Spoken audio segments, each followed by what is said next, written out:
O mestre das ideias. O primeiro traço revelado pela bússola estoica. O início de tudo. O momento em que a vida começa antes mesmo de nascer. Este episódio é dedicado ao arquiteto invisível da humanidade. Aquele que pensa, sonha e cria mundos dentro da própria mente. O esquizoide. No estoicismo, a filosofia nasce da razão. Mas antes da razão existe o instinto, e antes do instinto existe o medo, e é do medo mais primordial que surge o traço esquizoide, o medo da rejeição do próprio mundo que o gerou. Tudo começa no útero. Para o bebê, o útero é o mundo. Ali não há linguagem, não há tempo, só sensações. E quando algo ameaça a harmonia desse ambiente, o útero muda, o mundo muda. E o corpo grava. É ali que nasce o primeiro código da mente humana. Se a mãe vive estresse, medo, angústia ou culpa, o útero se contrai, o sangue esfria, o calor se vai. O bebê não entende o motivo, apenas sente. E no silêncio absoluto, registra. Quando eu existo, o mundo me rejeita. Não foi a mãe que o rejeitou, foi o corpo dela reagindo ao mundo. Mas o sistema nervoso do bebê não sabe disso. Ele só sente que, toda vez que se move, o mundo esfria. Toda vez que existe, o mundo o aperta. E assim aprende. É perigoso existir. Esse frio uterino não é apenas fisiológico, é simbólico. O frio representa a ausência de vida, a morte. Por isso, em hospitais e velórios, sentimos inconscientemente a mesma vibração, o frio que cala, o frio que paralisa. Para sobreviver, o bebê descobre o único recurso possível, desligar-se do mundo, e concentra toda a sua energia no cérebro. A mielinização ainda está no alto, e é ali que o sistema aprende a sobreviver. O corpo se alonga, a cabeça cresce, a energia sobe. Nasce o arquiteto do pensamento, o mestre das ideias. O esquizoide vive no campo das ideias. Ele pensa, imagina, cria soluções, constrói universos paralelos, mas teme o contato, teme o toque, teme ser rejeitado de novo. Então prefere se refugiar na mente, onde ninguém o fere, mas também ninguém o vê. Enquanto outros traços nascerão do contato e da ação, o esquizoide nasce do isolamento e da abstração. É o primeiro a surgir e o último a ser compreendido, porque sua dor é silenciosa, mas profunda. Ele aprendeu a existir apenas dentro da cabeça. Por isso ele tem corpo magro, olhar distante, mente inquieta. Seu combustível é o pensamento. Ele vê o mundo como um tabuleiro de possibilidades. Enquanto os outros agem, ele observa os fios invisíveis que movem tudo. O esquizoide é o primeiro filósofo, porque precisou sair do corpo para sobreviver. E ao sair, encontrou o universo das ideias. Tudo o que conhecemos hoje, a tecnologia, a arte, a filosofia, nasce de alguém que ousou imaginar quando ninguém mais acreditava.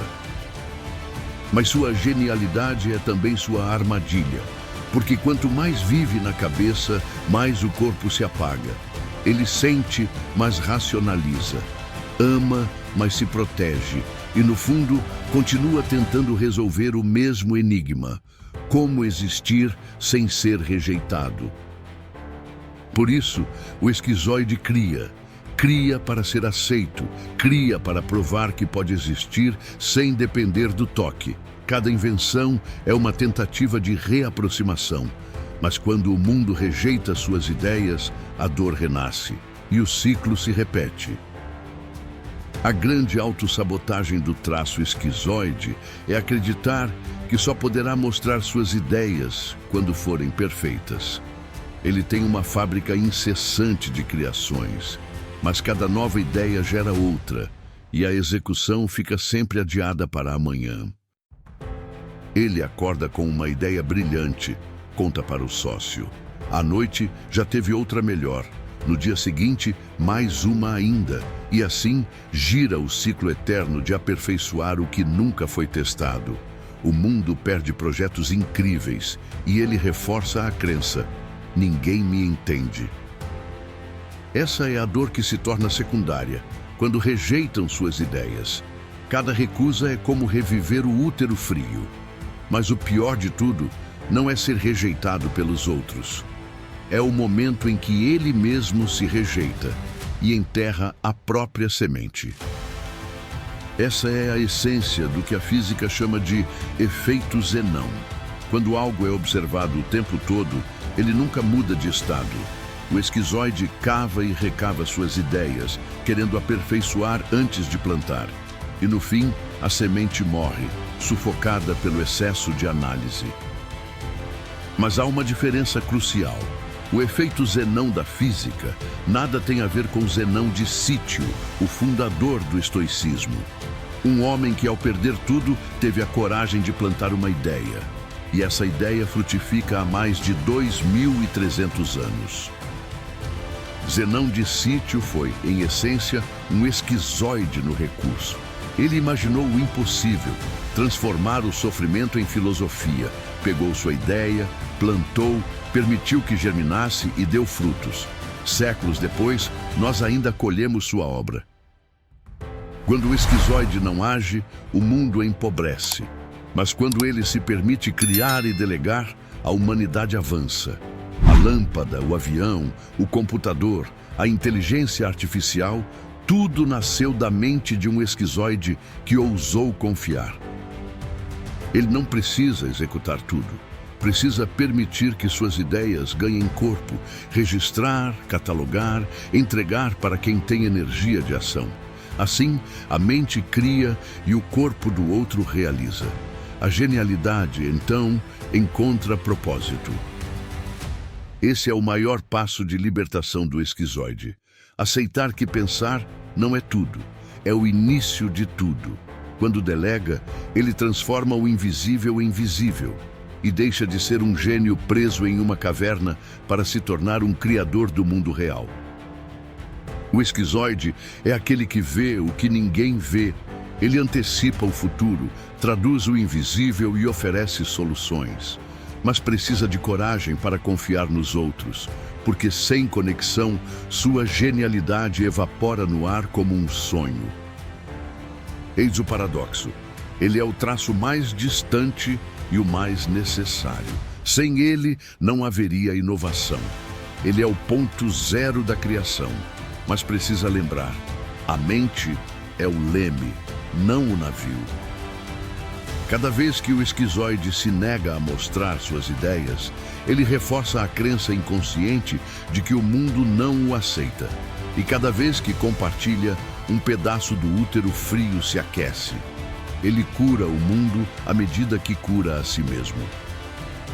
O momento mais poderoso da jornada é quando ele finalmente pergunta: o que eu quero? Não o que esperam dele. Não o que o protege, mas o que realmente quer, de alma, corpo e mente. É nesse instante que o gênio se reconecta à vida. Toda ideia nasce no esquizoide, mas nenhuma sobrevive sozinha. É aqui que o grande teatro humano entra em cena, onde cada traço desempenha seu papel perfeito. O esquizoide escreve a peça. O oral ouve, se encanta e dá vida aos personagens. O psicopata vende a peça ao mundo, convence os investidores e o público. O masoquista cuida da estrutura, paga as contas, organiza a produção.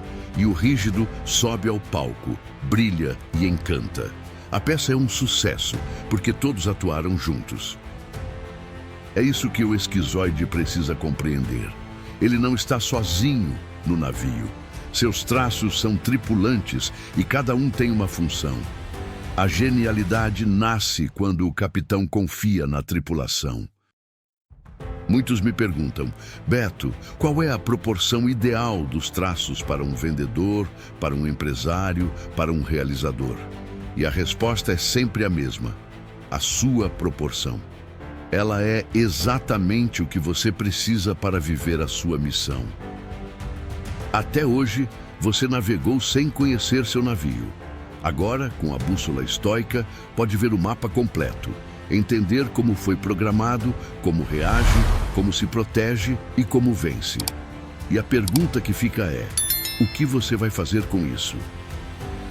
A pessoa insiste, mas qual seria a melhor proporção dos traços?